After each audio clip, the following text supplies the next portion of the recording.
And we will start off on the top row. And Jerry Baker, let's tell us how you're doing and how your week was.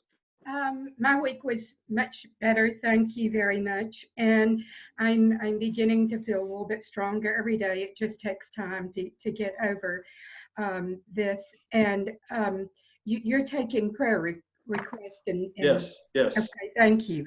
The first thing is I am very delighted, and I'm sure Vicki will probably want to say something about that, but my prayer is a prayer of thanks.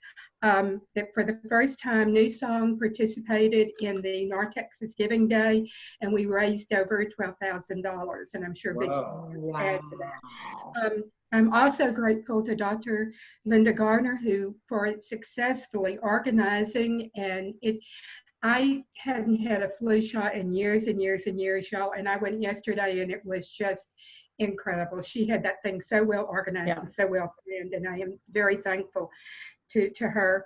And I'm, of course, thankful that I'm feeling a little bit better. Right. That's wonderful. That's wonderful. Laura Snow, tell us about your loss this week.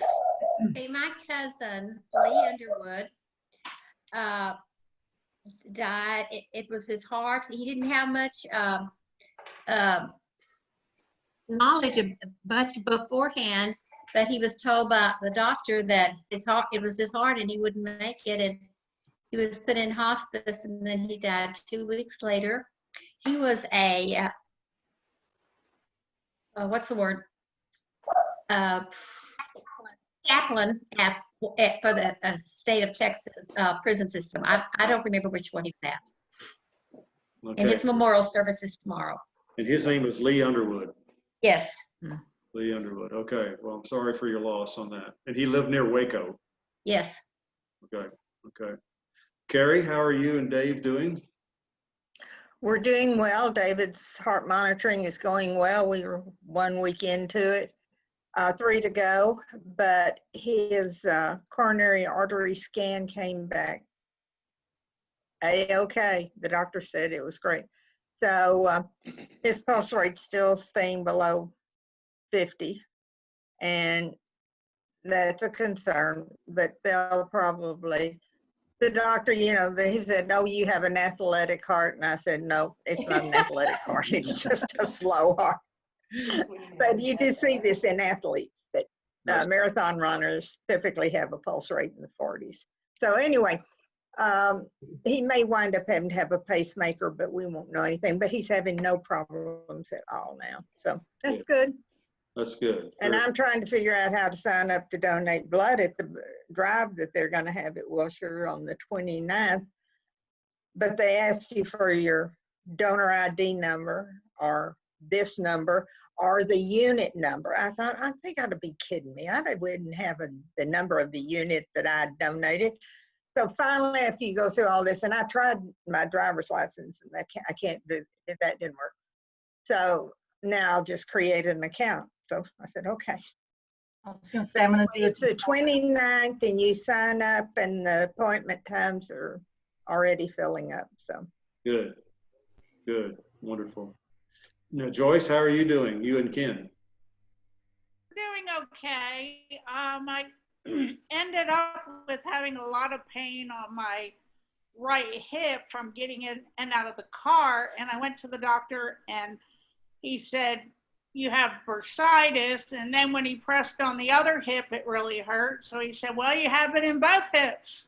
So I got a shot in each hip, and it is feeling better. So I'm grateful for that. Good, good. Did Vanessa, Ken give up on the steroid injections, Joyce? Didn't he have one in his back? Yes. They found out that he really needs a rhizotomy, which is the burning of the nerve. And so he's going to get another shot tomorrow. I guess Medicare won't pay for the rhizotomy without having another shot before it, and then he can have the rhizotomy. So the good side of that is it lasts maybe a year, maybe longer, because it'll grow back. But at least he could get some relief, hopefully. Hopefully. Hope so. Good. Vanessa, how are you and Woody doing? We're doing great. Thank you so much. I've been working from home, seeing clients through the computer, and Woody's been finding projects to do outside. So he's always happier when he's putzing. And Drake, our dog, is keeping us well entertained.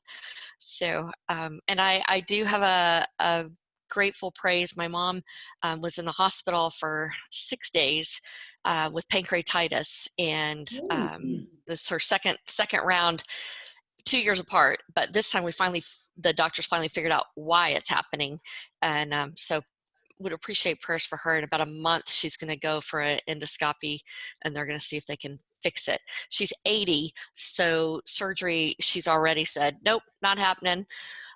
So we're hoping that this procedure will fix it. And okay, what is your mom's name? Charlotte. Charlotte. Yep. So she still lives alone and drives, and Does she live in the area, Vanessa? She lives in Garland. Oh. So we go and have dinner with her every Thursday. And then I've got 2 sisters that one goes on Mondays, one goes on Wednesdays. So we're real blessed to all be in the area. Wonderful. Good. Wonderful. Yeah. Great. Great. Travis and Patty, how are you guys doing? Well, hanging in there. Okay. Okay. I hope you get Except for the piece of missing wall. Exactly. Exactly. It'll get patched. I understand there are some people who have it even worse than us. That's right. Right. Diana, how are you doing? I guess you're in the middle of construction as well, huh? Well, no, it hasn't started yet. So, but like Travis said, I'm trying to keep it in perspective. This is a first world problem. So, yeah, just, you get yourself mentally psyched up to be ready for all that. And then, no, it's not going to end. The hard part is they can't even give me a date as to when the materials are going to come in. Oh, So, my. What What are you doing? What are you doing to your house? redoing my floors. Oh, Good grief. that's not as bad as a kitchen. The worst part was that I was prepared not to have to clean the floors this weekend, and then I had to go clean them because Good grief. Good grief. I'm sorry about that. Vicky, how are you doing? I'm doing great. Had a landscape project in the front yard this week, and I'm really happy. So, it turned out really great. So, Good. I'm pretty almost always in a good mood, but that really made me happy. Good, good. And Linda Gelser, how are you doing? Well, I'm good. I was deciding whether or not I should share this with the class because it's such a vulnerability for me, but I'm leaving this afternoon to go to Oklahoma City, and I'm sitting for an accreditation exam on Tuesday that is 3 hours and 45 minutes. I've been studying for this since 2011, saying I was going to do it. It's an accreditation in public relations, and it's kind of like getting a master's degree, but it's really been a challenge. So I'm in my study mode. I've been off work Thursday and Friday, and then of course, so I could really, focus. So I'm doing that. If I don't pass, I guess I'll have to tell you about it. But anyway, if I pass, You'll nail it.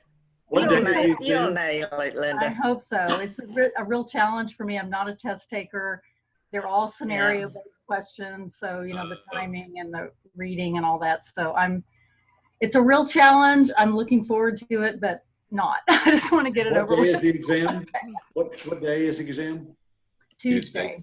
Starts at 8 o'clock, and so I'll be there till noon-ish. So anyway, so yeah, I had to go to Oklahoma City because it's Prometrics, one of those centers that does, all kind of law school, whatever. And none of the centers in Dallas are doing anything except essential exams, like, medical stuff like that. So I had the option of doing some kind of Zoom proctoring thing, and I'm like, I have to be in a whole nother environment than, with other people doing the same thing. So the closest one was Oklahoma City, and I figured, that's okay, I can do that. So I'm doing that. That's my good nervous news.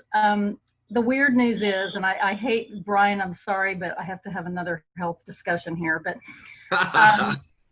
I had to have a test on Friday and a Thursday, a sonogram. Not going to go into gory details, but I might possibly be looking at a surgical procedure in the near future, and I'm not excited about that, but I'll find out more on Monday from my doctor. So we shall see. Okay. Okay. Is that, do you mind tell me what you're doing again, so real quick? Well, I had a sonogram. I had some symptoms that, let's just say, are more popular in women of childbearing age than women who have not experienced that for 10 years or more. So, just, trying to check it out and see what's happening. And of course, I'm the kind that asks all the questions of the poor sonotech, so I can, probe her for information. so I can go back and look things up online, so. And they don't want to divulge anything. Do what? They don't want to divulge anything, the tech. No, she wasn't a very good liar. So anyway, she didn't have a very good poker face. Well, we'll pray for you on that, and safe travels still. No. Yeah. Thank you. I was like, that's just one more thing I don't need to think about. So I've just kind of put that on the back burner till I get through with my test, and then we'll figure out what happens from there. Okay. Kay and Jim, how are you guys doing? We're doing well. Very good. Jim, you okay? Oh yeah, I'm okay. Okay. All right. Okay. Seems like we're just, Okay. weather's cool. Okay. Tracy, how about you? You're at your mom's house. Well, I'm doing good. Good morning to everybody. Just, I guess, keeping on the medical theme for a minute. I did get the left eye done for cataracts last Thursday, so I'm seeing good, and you guys are looking good. I was gonna say, we all look 10 times more beautiful now, right? Well, you're like an HD Technicolor, so that's good. I like it. I like it. Brian, how are you doing? I'm doing well. Now that the temperature has dropped, I've quit going to my gym so often, and I'm back to doing my neighborhood walk and doing my own yard work. I am currently being a fly in the ointment over here in Lockwood, where Carrie and I live, because there's 1,800 houses in our neighborhood, and there's a group of about 200 that want to paint the bridge that's at the entrance of our neighborhood. They want to put this kind of op art primary color graphic across the bridge. Yeah, that's exactly my reaction. And I hate it. I hate the idea. They want to paint. So they want to paint the railing, don't they? All of it, from the railing down to the sidewalk. And I oppose it because the only place I've ever seen anything that looks like that are in transitional or low-income neighborhoods where they have a persistent problem with tagging. So they paint a big colorful mosaic across all of the tagging to hide it. And then the mosaic also makes it harder for taggers to put something on the surface that's easily viewable. So I just don't like it at all. I think it will signal, to me, it's like putting burglar bars up on people's front windows. I think it signals a problem we don't have. So anyhow.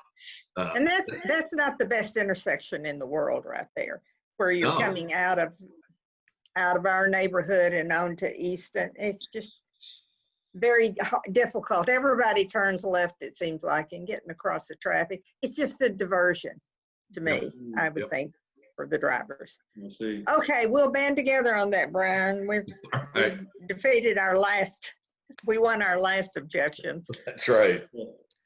Okay, good luck on that. Faye, how are you and Mark doing? We're doing good. Mark is, just Mark. I have my mom over last night, and it was good because between NBA and the Stanley Cup, so we've been busy on the TV. And well, she's not too much of a hockey person, but well, it's a Dallas team. We have to watch that. So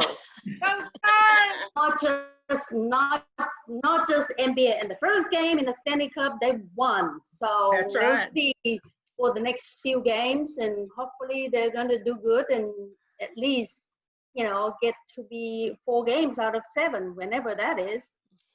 So yeah, we had a good time. And my mom is a sports person, but she always likes NBA better than hockey. So I just told her, hockey, just look at it like soccer. She's big with soccer too. So Wow.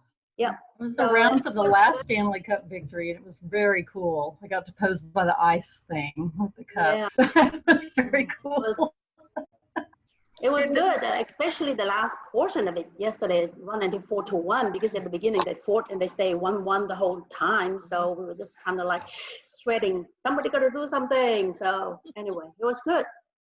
They do some neat things though for the team that wins the Stanley Cup, because they are in possession of it for a certain length of time, and they allow the one time that we won it, they allowed each player to take the trophy for one day and take it different places. And they took it, my son was a resident over at the Children's Medical Center, and they took it over there. He took it over there and took it around, and all of the kids got to see it and everything. So it's really neat when you see something like that. Good. That's wonderful. That's wonderful. Ron and Lisa, this is our first time to see you. How are you guys doing? Oh, we're surviving. Yeah, I'm glad to we're be here. We finally woke up in time to make it. It is so good to see you all. I feel like it's been more than 6 months. Yeah. Yeah, maybe. yeah, February. Yes, yes. Well, it's great to see you both. Great to see you both. I've forgotten how to be social. It's like riding a bike. It'll come back to you. Okay. Now, Dale, how are you doing and your dad? We're doing good. He should be on soon. We just got back from the lake and it was so beautiful. Yeah. Wonderful. Wonderful. Afton, it's good to see you on here as well. Is it, I guess Alden may join you in a minute, or? Yeah, he's trying to get Henry started on his pre-K Sunday school class, and that's always a bit of a circus. So he'll try to hop on here in a little bit. It is so hard for your age group to do this. Thanks, very kind of you to join with us today. Well, thanks for having us. Okay, now the guy on my screen, the guy right above you, Brian Rollins, he wants to know what people your age group talk about during Sunday school. We've been talking about our ailments. So what do you guys talk about in your group? Mostly the child care school issue and how hard it is to be home with toddlers all day and try to teach one and, wrangle the other and just all of that. I don't see how you guys are making it during the pandemic. I feel so sorry for you young parents. That's just, with your parents with young children. Oh my goodness. That's gotta be hard. Well, and Dennis, what she didn't mention is they're also in the midst of moving houses. Oh yeah, they're renovating a house, so there's a few things going on. Oh my goodness. Well, just before you leave the house, when it gets shown, bake cookies or something. So anyway, yeah. They've already sold theirs. Oh, wonderful. Yeah, we're leasing it till December. We are renovating a home in the Lakewood area by White Rock Lake, and it won't be ready until December. It's got to be totally gutted. So. Okay. All right. Oh, nice. You got new discussion material now. See, this is. Yes. Okay, Sandra Wallace, how are you doing? I'm doing well, thank you. Oh, good. Now, Don and Barbara, you guys can't talk, I don't think, but it's good to see your name, and I hope you guys are doing well. And Harvey McCall, I see you on here as well. How are you doing? All right, fine. How are you? Good. We are glad you guys joined us, and you're welcome to join us next week as well when Vanessa teaches as well. We're happy to have you. Okay, good to be here. Well, great. We just lost somebody that just dropped out. We'll see if they can join back in, but I think that's basically it. If anybody else has anything to say before Vanessa starts the lesson, this is your time to do it, because I'll mute everyone. And as Vanessa said, when she asks you a question, unmute yourself and go. But Dennis, very quickly, I forgot the prayer concern that I had. We have a friend whose daughter is going to be induced on Friday, and has had long-standing heart problem, congenital defects, and her heart is pretty weak. And she's had high blood pressure. And it reminds me of Jacob and his wife that had what she went through at the delivery. So just pray that they both, the baby they say is going to be fine. It's the mom they're worried about. And I'm glad you said, I forgot about her name is Tim Dominguez. Tim Dominguez, okay. I forgot about a prayer request as well. One of my coworkers, he's in the Kansas City area. He's in Shawnee, Kansas. His preteen daughter, her name is Jaden Lee, was checked into the hospital with a heart rate of 36 and with an eating disorder. And she's the youngest of 3 children. Her older sister just went off to college, which I'm sure she's missing desperately. And he's the one whose son had COVID-19 earlier in the year. And Devin he's a religious person, but he's very much wishing that God would shine some light on his family right now. They're hurting. And so I want to pray for Jaden Lee, the preteen daughter. And we have birthdays this week of Ruth Kahn and Laura Smith, and today is George Mason's birthday. Oh, wow. Oh. Okay, Vanessa, I think that's it. I'm going to mute everyone, and please, if you want to talk, unmute yourself. And let me unmute you, Vanessa. I've got to find you here. And you're good. There you go. Vanessa. All right. Well, thank you so much for having me. And I have to hand it to Dennis. He, asked if I would teach months ago. And then when I got his email reminding me, I was like, oh my gosh, I told Labyrinth I would teach them. So thanks for tag teaming, Labyrinth. Thanks for joining us. I'm going to invite each of you, if you don't have a piece of paper and a pen, I'm going to invite you to grab it. It can just be a scratch paper. It doesn't have to be anything fancy. We're going to take a quiz, and just want you to have an opportunity to jot down your answers. So I'm going to share my screen. So give me just a second. And after I share the screen, the quiz will pop up, but you'll still be able to hear me. You won't be able to see me, but you'll be able to hear me. And we're just going to take the questions one at a time. There's only 10, but I love this quiz because it specifically puts the 2 Christmas stories that we're going to be looking at today, Matthew and Luke. It compares and contrasts them, and it does a really nice job of hitting all the high points that I wanted to hit. So, got your pens and pencils ready, and I'm going to share my screen. Oh, I can still see you. Oh, isn't that magical? Okay, can y'all see that? Just give me a nod of your heads. Yay, I see a thumbs up. Thanks, Dennis. Okay, so first question, and it doesn't have letters on the answers, but we're just going to go A, B, C, and D in the order. There's 4 of them, so we can figure that out. So to whom did Luke write his gospel, and what purpose guided his writing? He was writing to Jews to prove that Jesus was the fulfillment of the prophecies. He was writing to Christians being persecuted in Rome. He wanted to teach new converts, or he was writing to a Roman leader, Theophilus, to tell him about Christian teaching. And just go with your gut.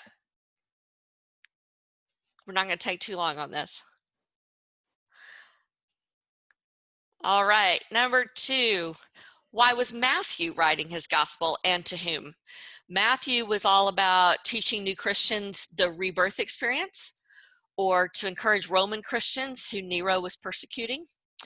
Or was he trying to convince Governor Theophilus that Jesus was the Christ, or to show the Jewish community in Antioch that Jesus was the one prophesied?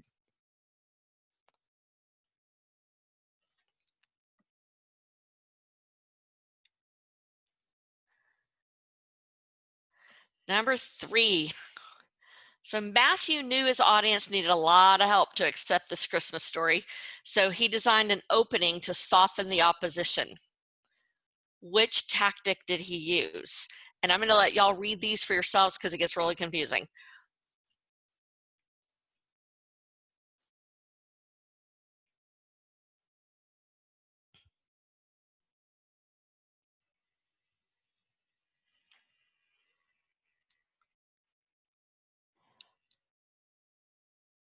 Just give me a thumbs up when you got it.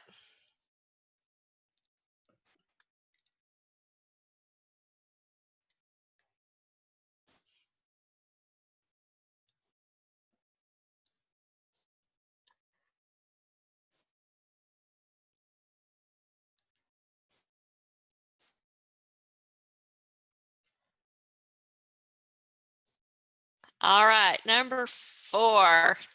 Thanks, Brian.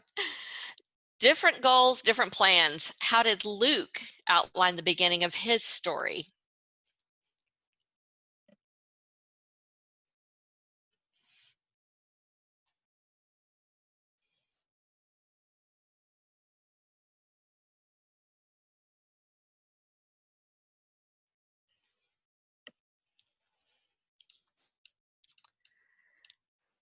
All right, number 5. Legend often adds color to the bear report, and many prefer the enhanced stories. When Luke reported Christ's birth, how did he describe the circumstances? An angel declared that the child would save people from their sins. He didn't. Mary wrapped the child in cloth and put him in a cattle trough. Or Mary and the child were surrounded by cattle, sheep, and shepherds. So what details did Luke throw in there?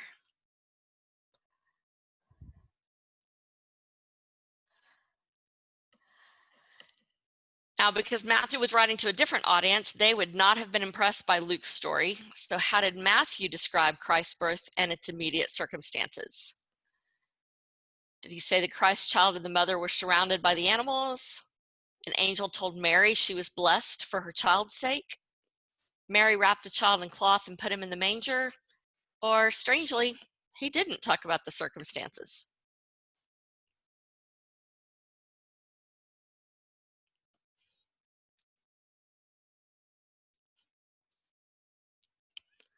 On the downhill slide here, number 7. Few of us like surprise visitors, although these days we might welcome them as long as they're wearing a mask. But it matters who shows up and when you haven't swept the stable. So which of the following gives the visit to the Holy Family as Matthew described it? Shepherds received a vision and worshiped the child, and then they told Joseph to make haste and get out of town. Or when the shepherds found Mary and Jesus, they told him about the angel's message about the child that was born. Or did the Magi worship the Christ child and give gifts, including aromatic gum resins? Or did 3 wise men give gifts such as gold and promise the baby would be a great king? So who came to visit in Matthew?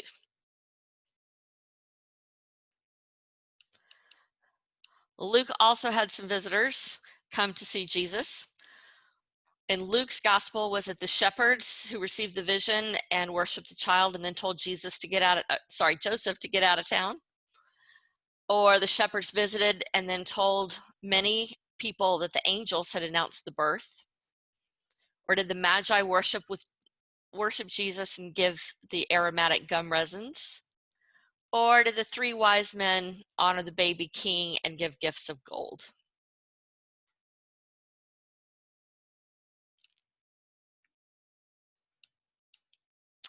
Number 9. Shortly after Jesus' birth, the family left Bethlehem. According to Luke, where did they go and why?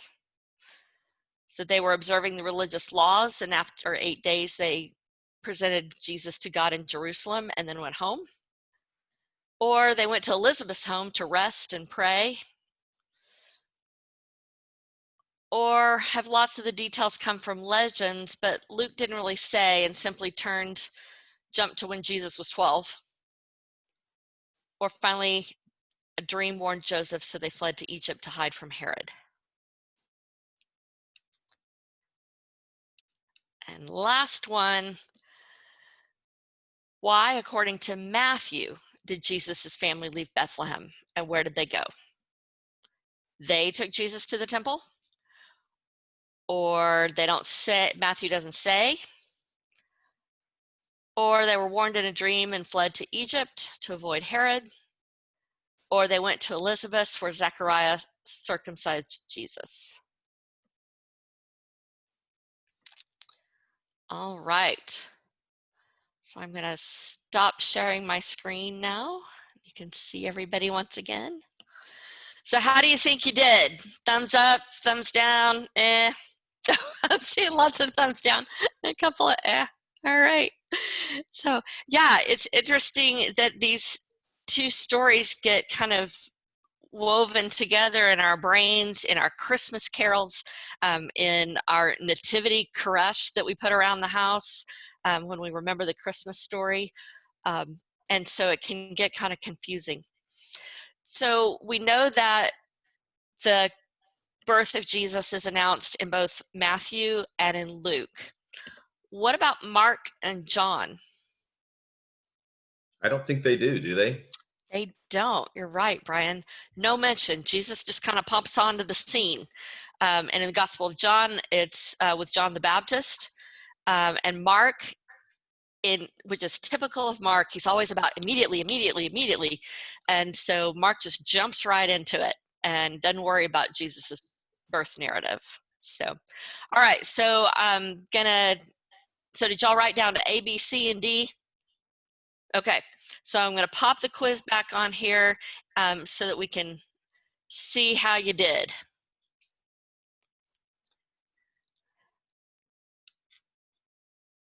Okay, here we go. So number one, who was Luke writing to? He was writing to Theophilus. Now I have to disagree with this answer a little bit. We don't know if Theophilus was a Roman leader. We don't know if Theophilus was just some person that was studying who God is, Theophilus, or it could be someone who was Gentile but knew about the Jewish God and was studying the Jewish God and wanted to follow him. We don't know who Theophilus was. What we do know is Luke was all about laying out the story of Jesus to people who didn't necessarily know all of the ins and outs of the Jewish faith and tradition. They knew about the Jewish God. Many of them were God-fearers, but they wouldn't have known all the things that the followers that would read Matthew's gospel were in on. Okay, so that kind of gives you a hint as to the answer to number two. So if you answered D on that one, you got it right. Why did Matthew write his gospel? He was all about convincing the Jewish community that Jesus was the one prophesied. So when we look at the opening of Matthew's gospel, who can offer how Matthew's gospel starts? What do you see in that opening part? I don't remember. Genealogy. Say it again now. The genealogy. The genealogy, absolutely. And it's interesting the way Matthew does the genealogy. It's not exactly accurate. So he kind of picks and chooses, but he does it very intentionally. So if you go and look at Matthew's genealogy, there's 14 in the first section, and then there's 14 in the next section, and 14 in the third section.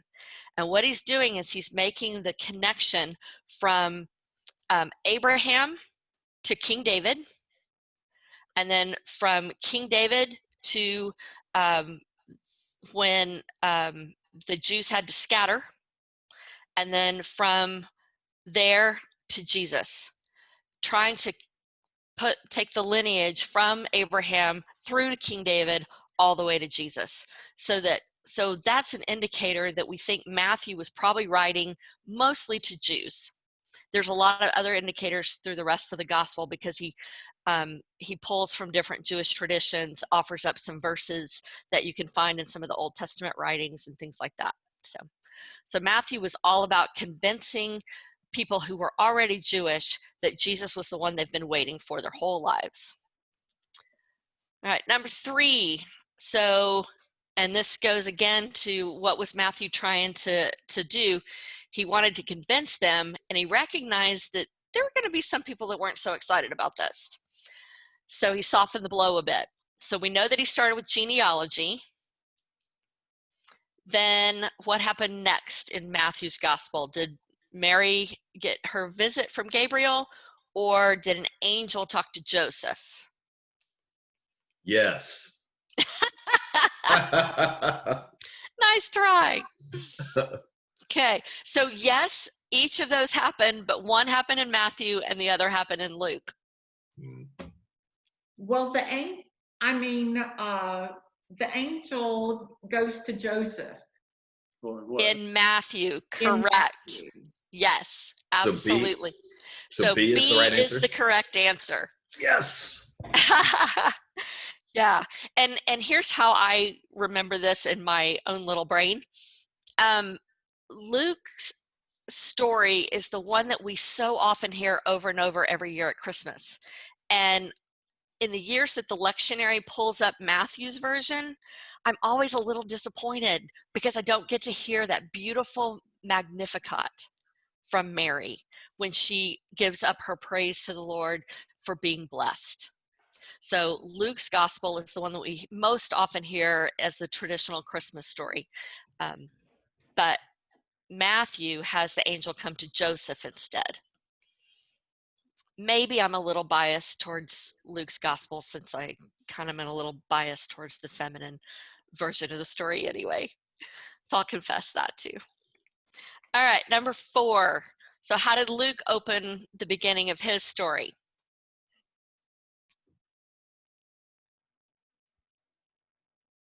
D.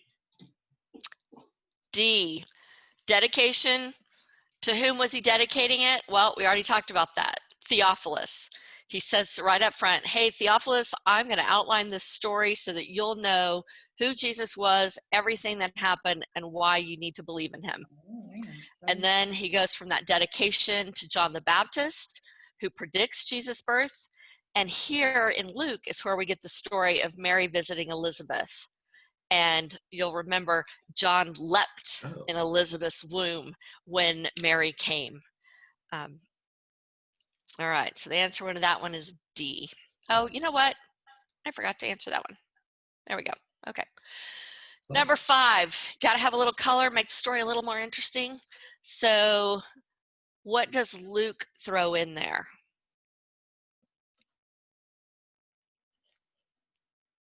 Any guesses?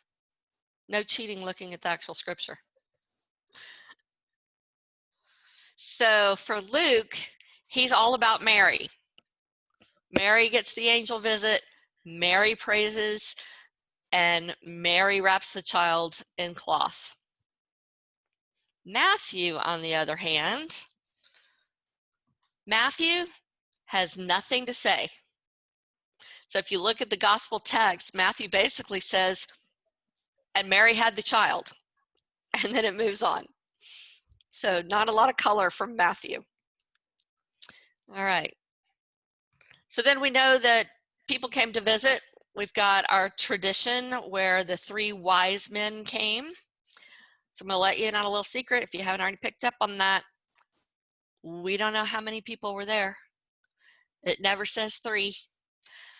Where do we get that idea that there were 3 wise men? Number of gifts. Exactly. So we don't know that there were 3, so D is not the right answer.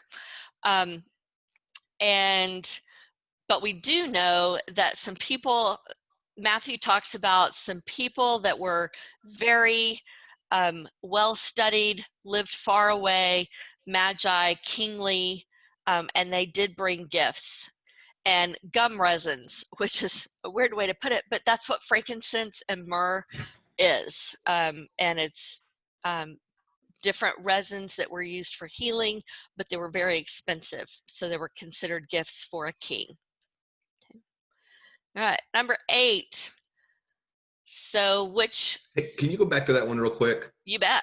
So we've got magi, shepherds, and wise men, depending Yes. on which version you read. Okay. Well, no.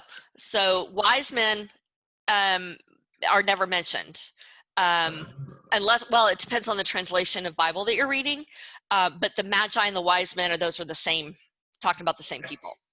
Okay. So in one gospel, we've got the shepherds, and in the other gospel, we've got the magi. Okay. This is bad because I just read these yesterday. It's all good. I can't remember. Well, and again, our brains over years of learning the Christmas story, in our Christmas carols, and all kinds of different cultural messages that we get, it really blends the 2 stories together. So Sometimes it's a little difficult to tear them apart a bit. All right, so number 8. So according to Luke, who came to visit and what did they do? So we've already ruled out the wise men and the magi because that's in Matthew's gospel. Oh, okay. So did the shepherds visit, worship the child, and then tell Joseph to get out of town? Or did they visit and then go tell everybody that would listen that the angels announced the birth of a special child? A. Good guess, because Joseph does get told to flee. However, it's not the shepherds that tell him to get out of town. Oh, no. It's the magi. So B is the right answer here. Okay. And here we do have an accurate Christmas carol, Hark the Herald Angels Sing. And that actually goes along with Luke's gospel right here. All right, number 9. Where did they go in Luke's version of the story, and why did they go there? So if we know that in Matthew, the Magi visited, and we know that the Magi were the ones that told the Holy Family to flee, then, sorry, I misspoke. It wasn't the wise men, the Magi, that told him to flee. He had a dream. But the wise men went by another way because they knew Herod was a bad dude. So see, even then, I'm getting it confused. All right, so in Luke's version of the story, I guessed A. you would be correct. But it was totally a guess. Yep, they took him to the temple and had him circumcised, as was the custom. So they had a bris, as the Jews would call it. All right, last one. The torture is over. According to Matthew, why did Jesus' family leave?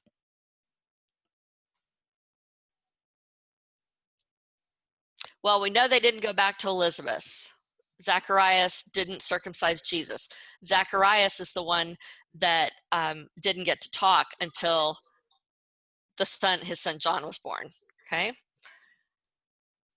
And we know that A was the answer to the one above. Correct, so that happened in Luke. And B isn't correct because we know in fact that somewhere we heard that they fled to Egypt, and that's in the Gospel of Matthew. All right. So we get all kinds of greens here. Yay. So if it helps you feel any better, they say that most people get about 50% of this quiz right. And that's a faithful people. So it's a difficult quiz. It's tough. So hopefully that'll help you feel a little better if you didn't do well. All right. So why take the quiz? Why do we care what happened in one gospel versus what happened in the other? And in the notes that Mark Wingfield had put together about the lectionary and these two stories, the main point that he highlighted as well is it's so important to recognize who was writing the gospel and to whom they were writing it so that you can look at their agenda. And I say agenda, it's not quite that loaded, more purpose. What was their purpose in writing? What were they trying to accomplish in writing their gospel? The other thing to note is, as we already talked about, Luke and Matthew are the only two that even tell a birth story. Why? Why do they tell? Why is the birth of Jesus important? It's really critical that we keep in mind that these two gospel writers were writing their story after the fact of Jesus's resurrection. So they already knew how the story ended, just as we do. And some scholars think that the reason that the birth narratives are put here at the beginning was not just because it's a logical way to tell a biography of someone, which is kind of what Luke seemed to be doing, but it added importance to who Jesus is. So some think that it was the Gospels writer's intent to kind of bolster that Jesus really was king, Jesus really was divine, Jesus really was Lord. And in order to do that, he couldn't just have a normal everyday birth to this peasant girl who was betrothed to a carpenter, and then he would have been lost in the crowd. So instead, they take birth narratives from some other traditions that you can read about in other faiths, and they pull some pieces from there to say, hey, this guy's special. So some argue that's why we have the shepherds coming and the angels descending and predicting Jesus's birth. That's why we have the Magi seeing the star in the east and coming all this way. Because without that, Jesus is just another baby born in a hovel during the census in a really busy town. To an unwed mother. To an unwed yet betrothed mother. And so we talk, Brian, I'm glad you mentioned that. We talk about her being unwed. However, let's take a look at the text. And let me shrink my screen here a little bit. So if we take a look at the text in Luke,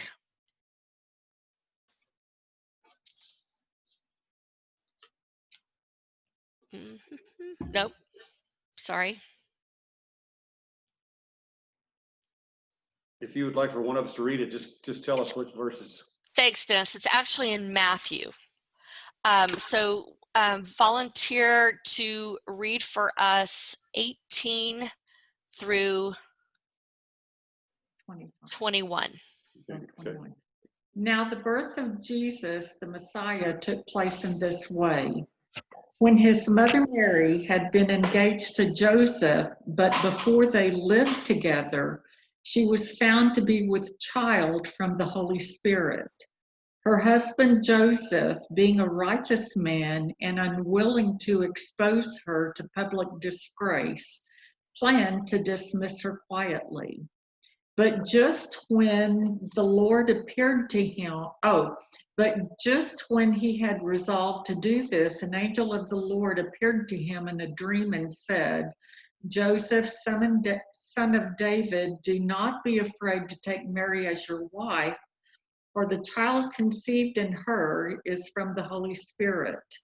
She will bear a son, and you are to name him Jesus, for he will save his people from their sins. Thank you, Laura. All right, so Brian mentioned she was an unwed mother. Yes, yet under Jewish law, she was already betrothed to Joseph. And if her pregnancy came to light, it was considered that they were as good as married.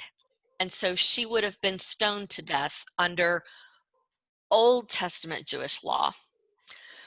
But scholars believe that by the time Matthew was written, she wouldn't have been stoned, but the punishment would have still been very severe. And she would have been an outcast and ridiculed and disgraced. So here the angel comes and saves her by giving her a message and saying, Joseph, you got to marry this woman anyway. So she was an unwed mother, but she kind of wasn't. She was in this really weird limbo, where if she'd been exposed that she was pregnant, she would have been treated as an unwed mother and ridiculed and ousted. But at the same time, if they found out she was pregnant by Joseph, then he could have continued to honor her. But they just didn't want to. Joseph knew he wasn't the father, so he wasn't going to go ahead and marry her. But he also didn't want her to be in trouble and outcast. Now, the gospel here is also interesting in the words that they use. specifically, it says that Joseph was a righteous man. In other words, he was just. And in the Hebrew tradition, this is someone who was very intentional about following the laws of God. So when Matthew describes him as a just or a righteous man, Matthew's appealing to the Jews saying, hey, this was a good guy. And yet he followed God's will. And that again reinforces for the readers of Matthew, hey, this Jesus kid, he's who you've been waiting for. An angel told Joseph, his earthly father, who he was, and to go ahead and marry her anyway. Another way that we know, or that Matthew kind of reaches out to his Jewish colleagues and brothers, is when he uses the phrase son of David. So he's identifying Joseph as a Jew and as a son of David in the lineage of David, which then kind of rubs off onto Jesus. So lastly, I'd like to talk just a little bit about why does Matthew make a big deal about what his name's going to be? Because in Luke, he doesn't really go that much into detail. He just says, while they were in Bethlehem, she delivered a child. She gave birth to her firstborn son, wrapped him in a cloth, and laid him in a manger. We'll get back to that in a second. But in Matthew, he's quoting the prophet, which is going to be familiar to the Jews reading this text. Look, the virgin shall conceive and bear a son, and they shall name him Emmanuel. God is with us. But earlier in the verse that Laura read for us in 21, he's to name him Jesus. Well, Jesus is the English translation of Joshua, and Joshua is the Lord save us. So we have kind of two different names for him here. We've got Jesus, the Lord save us, and then we've got Emmanuel, God with us. And Matthew throws that verse in there with the intent of appealing to the Hebrew people who would already have known that verse from their study of the Hebrew scripture. So right here, Matthew is pulling back from the Old Testament and saying, remember this? Remember this prophecy? This is the guy. This is the one we've been waiting for. And we know this because an angel came to Joseph and told Joseph what he's to name his son and why. So again, just Matthew really reaching out and trying to convince the hearers of his gospel, convincing them that Jesus is the one. It's also important to remember that Matthew, in writing this gospel, he wasn't trying to start a whole new religion at all. In fact, he didn't want to start a whole new religion. He just wanted the Jews to know, hey, the Messiah is finally here. And he wasn't trying to create a new Israel or a new people of God. He wanted to show that Jesus was the continuation, the fulfillment of God's promise, and anyone who followed Jesus would be part of this people of God. And he looked very unkindly on those who didn't accept that Jesus was the fulfillment. And basically, Matthew looks at the Pharisees and the Sadducees who were in power as if they're not willing to accept that Jesus is who I'm telling you God said he is, then you are no longer part of the people of God. And so Matthew makes a really clear line of who's in and who's out, and it's all based on who believes in Jesus to be the Messiah. All right, so let's look at Luke for just a few minutes as we move towards the end of our time. So we know why Matthew was writing, to whom he was writing. What about Luke? Well, we don't see it in today's reading, but in the very first verses of Luke, as we've talked about already, he's writing to somebody named Theophilus. Well, Theophilus is a very Greek word. So we interpret from that then that Theophilus probably isn't a Jew. If he's got a Greek name, he's probably a Gentile. We don't know for sure though, because we don't know who he is. But Luke sets it up so that the emperor and the government forces are very much present, even in the birth narrative. Luke is all about writing to show people, the readers of his gospel, not just that Jesus was the Messiah that the Jews were waiting for, but that Jesus was the Son of God, and he was all about the little people. Luke's intent is to show that Jesus walked the earth for the least, the last, and the lost. So then it kind of makes sense that that it would be the shepherds who are the ones that get to tell about Jesus's birth. But in this gospel reading today, 2 verses 1 through 7, we see the dynamic of the power. It mentions the Emperor Augustus, the Quirinius, the governor, and that they had to come to be counted in the census. And at the same time, they had to go to the city of David, king of the Jewish nation, called Bethlehem. And so he begins right here to put the powers of the two kingdoms against one another. And then he goes on to talk about how this is her firstborn child, and they are so poor and so unimportant that this little boy was born in a stable. And we think, and it says manger, we get that word because it talks about him being laid in a manger. So then that's where we get the idea that it was a stable or a barn with, and then you can picture your creche with all the little animal figurines and the hay and the cute little barn covering. But in actuality, most likely, it was a cave. And it was where the animals were fed, but most likely it was some type of cave, or maybe a structure where the animals were underneath and then the innkeeper had his house above. We don't know for sure. What we do know is most likely it wasn't in December, and it probably wasn't snowing, as most of our Christmas carols like to make it out to be. So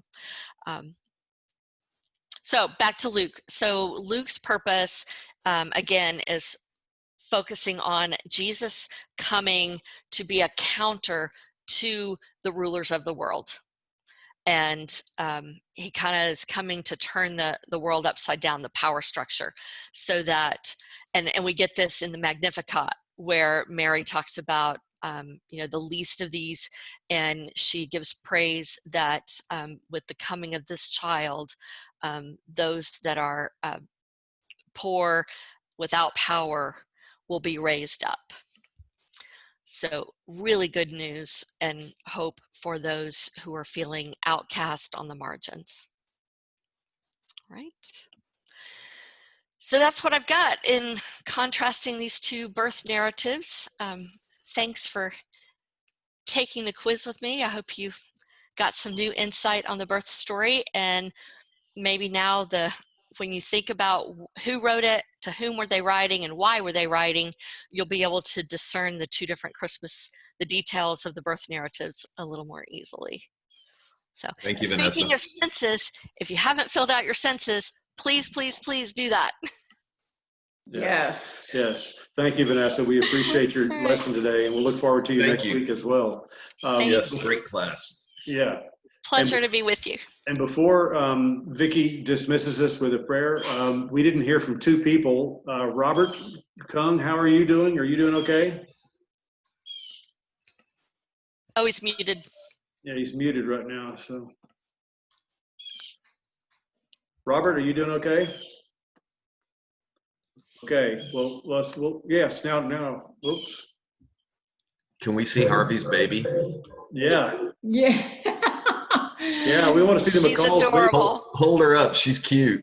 She's precious. Oh, yeah. Oh, Oh, fantastic. she's a dog. Amelia. Yes. Wonderful. And we didn't hear from Ryan Boyd. We didn't hear to see how you're doing as well. Hey, how's it going? Sorry I'm not on video. I'm partly unpresentable and partly trying to wrangle. That's okay. You're not the only one. A couple of girls today. They're being a little higher maintenance than normal. Okay. So. But yeah, well, thanks for having us. Okay, hope you have a good day. Wonderful.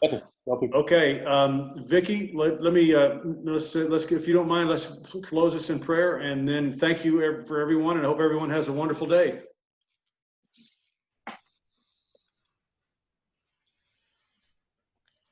Okay, thank you. Okay, pray with me, please. Dear Heavenly Father and loving God, we just come to you today with grateful hearts for the many blessings that you give us every day, and for healing that we've seen in different ones, and Dave's healing and continual recovery, Jerry's continual recovery in a positive way, Tracy's cataract surgeries, and those kinds of things that are going on, Lord, in the lives of our people. And we just thank you for that. We love you, and we just want to be more like you. Just help us to be more Christ-like in our everyday lives. And I thank you for Dennis and Laura and the witness that they are to us and the help they are to us to get us together and work on this so that we can be a community that's bonding even more than we were before the COVID. And thank you for their spirit of giving and faithfulness. Thank you for Vanessa's lesson today. I thought I knew this story, but I didn't have those separated very well. So maybe I'm not the only one, but thank you for her information today that really helps us to see this in a clearer way from Matthew to Luke, and help us to maybe go back and study that again. I think we may need to. Lord, these needs that we have today, we know that you already know. We know that you're already working on this before we ask, but we also know that you want us to ask. So we're praying today for Richard Reed's chemo, that will continue and really change his body to be healthier and to be rid of the cancer. We just pray for Dennis's co-worker's daughter, Jaden, that this eating disorder is so difficult to manage and can be so deadly. So I just pray that you will strengthen their faith as a family, and that you would help her that they would get the right people to work with her that can help her see the changes that she needs to make. Lord, I just pray that you will heal her of this and continue healing her so that she doesn't continue to lose weight and it's so deadly. It's just a scary thing. Jerry had several things to be thankful for, and we praise your name for that. For the Day of Giving was just huge this year, and they did so well because there were so many needs, and I think people really recognized that, and people were so generous in this area, and I thank you for that. The flu shots are available, so I'm thankful that Jerry was able to get that and that she's healing.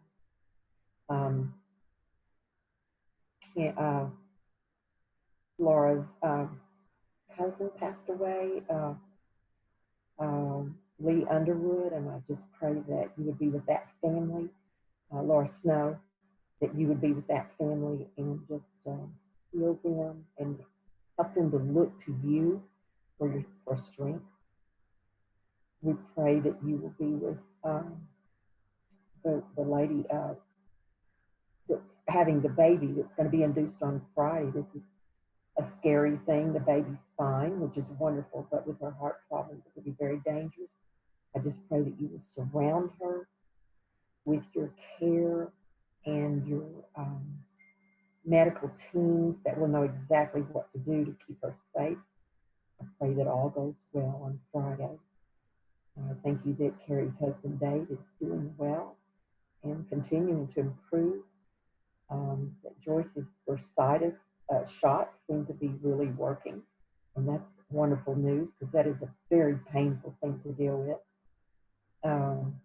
Thank you for Charlotte's, Vanessa's mom, Charlotte, that they were able to take care of her problem in the hospital. And I pray she doesn't have to deal with that again, because that can be very painful too.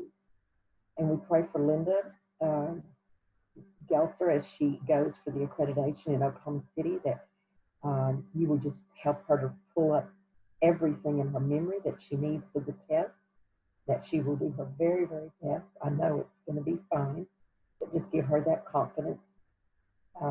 Give her safe travel, and also with possible surgery, Lord, that may be coming. I just pray that that can possibly be resolved, and you know what can be done, and you know how to do that, Lord. I just pray that you'll take care of her. Thank you that Kay and Jim gave a good report that they are well and everything's fine there. And thank you for Tracy's cataract surgery, that it was successful, and he has 2 good eyes, and he can see well and colors, and maybe we're psychedelic now. So what a deal. Thank you for that, Lord. Thank you for Mark and Faye, and for her mother. And I just pray that you just give Faye the strength she needs to deal with the ones that she's taking care of. It's such a huge undertaking for her, but I know she does it out of love, and I know that you love them and care for them through her. So Dennis always says, thank you. Help us to be your hands and feet. And she's definitely being your hands and feet right now with her family. I know that Deborah's still waiting for a possible pacemaker, but she sounded good the last time I talked to her. So I just pray that that heart rate will continue to go up, and she will get more energy and feel better, and maybe not have to have the pacemaker. But whatever the need is, Lord, I know that you're there, and we'll take care of that. And Bert is to have reconstructive surgery on his ear, possibly, and I hope that goes well. We thank you for Ruth Kahn and Laura Smith, who are having birthdays this week. I pray that you will bless their lives, and thank you for blessing our lives with theirs. They're very special to us, and loving, caring people. So I just pray that you will just give them a special week. Lord, we thank you for the firemen, and I pray for them, for their health and their well-being as they fight these fires in the Northwest. And Lord, for those people who've lost everything, they've lost their homes. Many have lost loved ones because there's so many lives that have actually been lost, and they just couldn't get out. And such a sad, sad, huge ordeal. And I just pray that you would be with all those connected with those people, that you would just show them your love. And I pray that the community will come together and show their love, and hopefully show your love through them, that they will recognize that it is God's love that they're sharing. Lord, we have so many blessings. We're so grateful. We love you, and we just praise your holy name. And I pray that you will give us a good day today to worship you in with our service, if we haven't already this morning. I know I haven't, so I'm looking forward to that.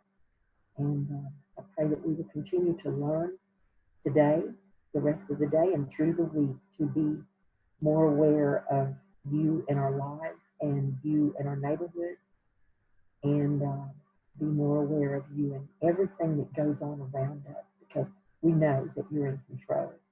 So I do pray that you will lessen the severity of this virus, and that you will eradicate it.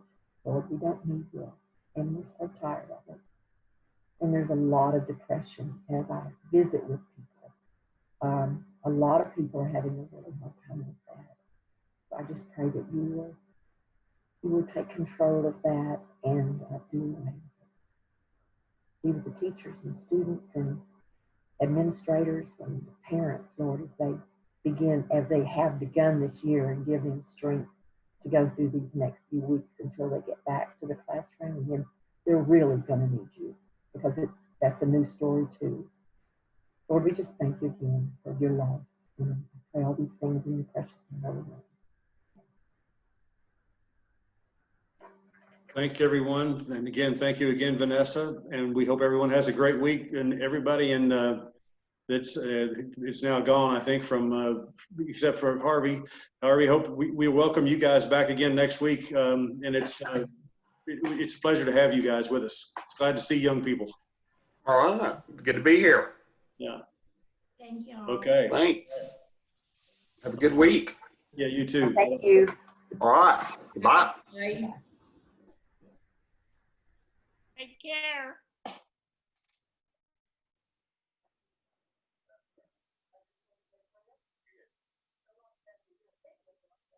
Yep. See you, Brian. I like the shirt. Yeah. See you, Robert. Good to see you, Robert. Bye-bye. Bye-bye. Yes. Bye, Sandra. Goodbye, Robert. Good to see you guys. Have a good week.